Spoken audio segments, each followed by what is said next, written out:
Bonsoir. Les prévisions sur le réchauffement climatique ne sont pas bonnes. La dernière réunion qui s'est tenue à Paris en janvier 2007 l'a bien souligné. Or aujourd'hui en Europe, les transports routiers, à eux seuls, sont responsables d'environ 20% des émissions de gaz à effet de serre, mais ils permettent en même temps d'acheminer 80% des personnes. 5% a mis au point un logiciel qui permet d'évaluer les effets des transports routiers sur l'environnement et de proposer des solutions alternatives. Alors c'est grâce aux données que ce bureau d'études nous a fournies que nous avons pu aujourd'hui élaborer ces cartes et vous résumer le raisonnement économique et environnemental. Voici une carte de l'Europe. Les principaux axes routiers sont concentrés en Europe de l'Ouest sur une dorsale qui va du sud de l'Angleterre jusqu'au nord de l'Italie. Cette concentration s'explique par la proximité de grands centres urbains et la présence de fortes densités de population, comme on le voit ici sur la carte. Les flux de transport routier se sont accrus en Europe depuis les années 90, d'abord avec la chute du mur de Berlin, puis avec la mise en place du marché unique en 1993, qui s'est élargi ensuite à l'Europe de l'Est depuis 2004. Alors un marché unique, on s'en souvient, cela veut dire, entre autres, la libre circulation des personnes et des marchandises. Or, ces marchandises sont surtout transportées par camion. Pourquoi ? Bien d'abord parce que c'est un moyen de transport qui est rapide et qui est souple. Ensuite, l'organisation logistique des entreprises est de plus en plus basée sur ce qu'on appelle les flux tendus, c'est-à-dire l'absence de stock et la rapidité d'acheminement des marchandises en fonction de la demande. Or, les effets négatifs du transport routier sont nombreux. Accidents de la route, congestion des zones urbaines, bruit, consommation d'hydrocarbures et donc augmentation de l'effet de serre. Ces nuisances nous concernent tous. Elles se répercutent sur l'environnement, sur l'air que nous respirons, sur notre santé.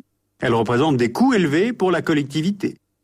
Mais les pouvoirs publics ne sont pas les seuls concernés. Les entreprises aussi peuvent agir pour limiter ou modifier ces flux de transport routier. Alors comment ? Voici le cas.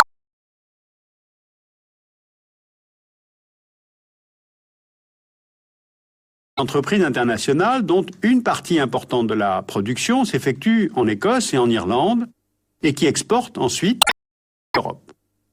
Pour distribuer ces produits, cette entreprise utilise exclusivement des camions qui traversent tout le Royaume-Uni et une grande partie de l'Europe. Avec les avantages que l'on a vus, mais aussi tous les inconvénients que l'on vient de voir.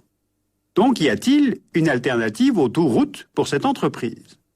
Alors une option serait de regrouper les flux des deux sites de production au port de Dundee.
Le bois de Vincennes. Alors ce raisonnement, évidemment, est séduisant. Mais il trouve au moins deux limites. D'abord les délais. Prenons le cas d'une entreprise agroalimentaire située dans la région de Barcelone qui a besoin de livrer rapidement ses produits à Anvers en Belgique. Le transport par bateau ne permet pas de garantir des délais raisonnables puisqu'il faut compter 6 jours environ contre 24 heures en camion. Le transport maritime est plutôt utilisé pour les produits lourds sans date de péremption, comme les eaux minérales, l'acier ou le sable. En revanche, le recours au ferroutage reste intéressant pour notre entreprise espagnole, sauf que le train n'offre pas la même régularité de service que les camions. Deuxième limite, c'est le coût.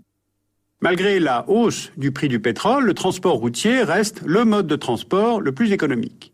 Il faut compter 150 à 200 € en plus par remorque transportée par le train. Sauf que là, il s'agit d'une vue à court terme.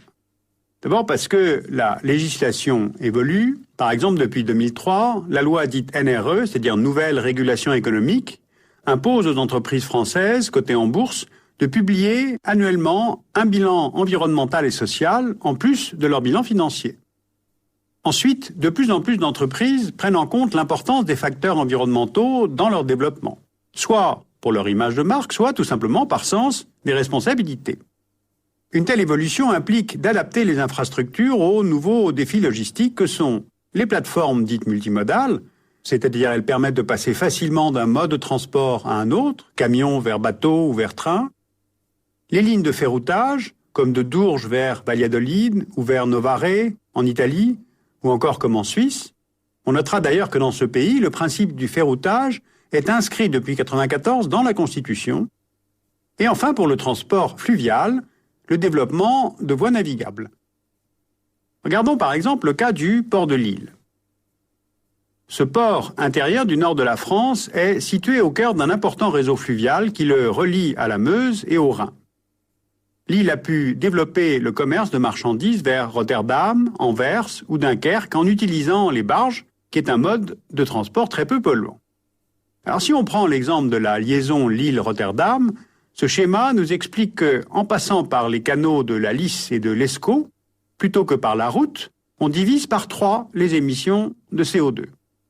Même chose pour l'acidification, qui est réduite de 40%, ou encore la nuisance sonore, qui disparaît presque totalement.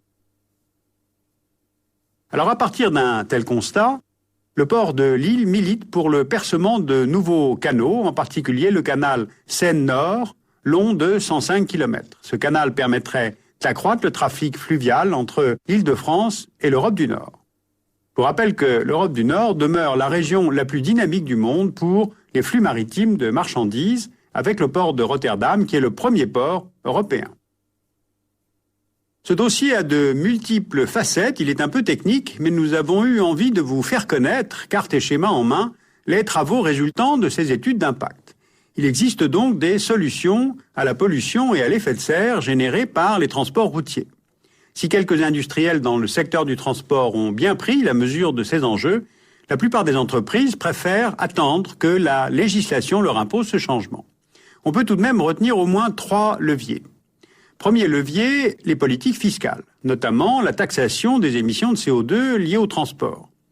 En France, la deuxième proposition du pacte écologique de Nicolas Hulot porte justement sur ce point.